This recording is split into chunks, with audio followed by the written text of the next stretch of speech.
Dans les montagnes verdoyantes du royaume de Ngwem, deux tribus ancestrales, les Bafous et les Bamileke, cohabitèrent depuis des siècles. Leur relation était marquée par une rivalité profonde, alimentée par des conflits territoriaux et des différends culturels. Les Bafous, réputés pour leur bravoure, et les Bamileke, célèbres pour leur ingéniosité, se disputaient les terres fertiles et les ressources naturelles, chacun cherchant à asseoir sa suprématie sur l'autre. Un jour, alors que le soleil se couchait derrière les collines, Seydou, un jeune guerrier bafou, s'aventura près de la rivière qui marquait la frontière entre les deux territoires. Attiré par le chant mélodieux d'une voix inconnue, il s'approcha discrètement et découvrit Naïla, une jeune femme Bamileke, cueillant des herbes médicinales tout en chantant. Leur rencontre fut aussi soudaine qu'inattendue. « Qui êtes-vous » s'exclama Naïla surprise en reculant légèrement. « Je m'appelle Seydou, je ne voulais pas vous effrayer, » répondit-il, levant les mains en signe de paix. « Que fait un bafou de l'autre côté de la rivière » demanda-t-elle méfiante. « Je cherchais du gibier et votre chant m'a guidé jusqu'ici. » expliqua Seydou avec un sourire. Malgré la méfiance initiale, une conversation s'engagea entre eux. Ils échangèrent sur leurs cultures respectives, découvrant des similitudes insoupçonnées. Le village est en fête. Les tambours résonnent, des guirlandes de perles et de tissus colorés décorent les cases. Les femmes dansent, les hommes discutent joyeusement. Pourtant, loin de cette effervescence, Naïla est assise sur une grande pierre près du puits, le regard perdu dans l'obscurité. Tante Aïssatou s'approche et s'assoit à côté d'elle. Tante Aïssatou, avec douceur. Naïla, ma fille, tu devrais être heureuse. Khalil est un bon parti. Naïla, murmurant, regardant le sol. Mais pas celui que mon cœur a choisi. Tandis que Khalil rit avec ses amis, Naïla détourne le regard, son cœur en proie à des doutes profonds. Le chant des grillons accompagne Naïla alors qu'elle s'éloigne du village, longeant les sentiers bordés de hauts roseaux. Son cœur bat fort à l'idée de ce qu'elle est sur le point de faire. Près de la rivière, Seydou est là, debout sous la lueur de la lune qui se reflète sur l'eau. Lorsqu'il aperçoit Naïla, un sourire éclaire son visage. Seydou, souriant doucement. Je pensais que tu ne viendrais plus. Naïla, hésitante, baissant les yeux. Je ne devrais pas être ici, mais je ne peux pas m'empêcher de venir. Seydou s'approche légèrement, laissant une distance respectueuse entre eux. Seydou, voix basse. Pourquoi devons-nous être ennemis alors que nos cœurs sont alliés?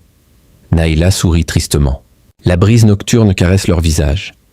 Ils savent que cette rencontre ne pourra pas rester secrète éternellement. Les premières lueurs de l'aube percent timidement entre les toits de chaume. Le village s'éveille en douceur, encore ensommeillé par les fêtes de la nuit.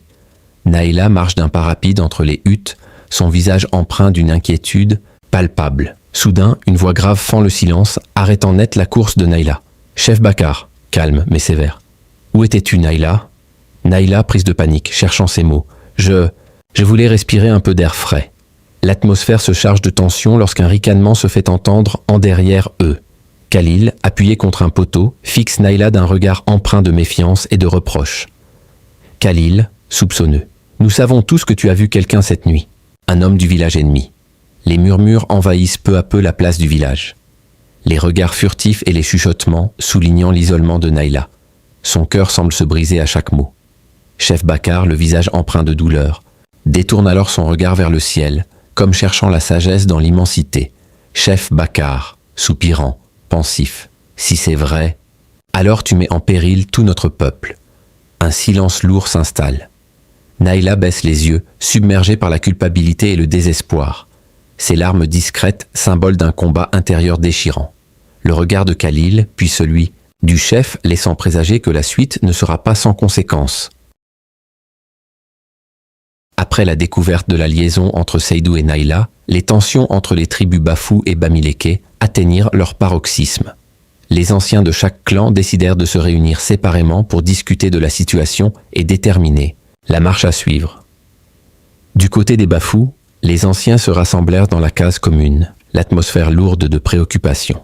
« Nos traditions sont menacées », déclara le chef, le visage grave. « Une union avec les Bamileke ? C'est impensable », s'exclama un autre ancien. Seydou, présent à la réunion, prit la parole avec assurance. « Je comprends vos inquiétudes, mais notre rivalité a déjà causé trop de souffrances. Peut-être que cette union pourrait être l'occasion de réconcilier nos peuples. » Un murmure parcourut l'assemblée. « Et si c'était un piège? Comment pouvons-nous leur faire confiance? Interrogea un ancien méfiant. Je suis prêt à prendre ce risque pour la paix, répondit Seydou avec détermination. Du côté des Bamileke, dans le village voisin, les anciens Bamileke se réunirent également. Naïla a défié nos lois en fréquentant un bafou, dit le chef le ton sévère. Elle doit être punie pour son insubordination, ajouta un autre. Cependant, une voix plus âgée s'éleva. Peut-être que cet amour est un signe, une chance de mettre fin à des générations de conflits. Et si c'était une opportunité de paix, suggéra un ancien respecté.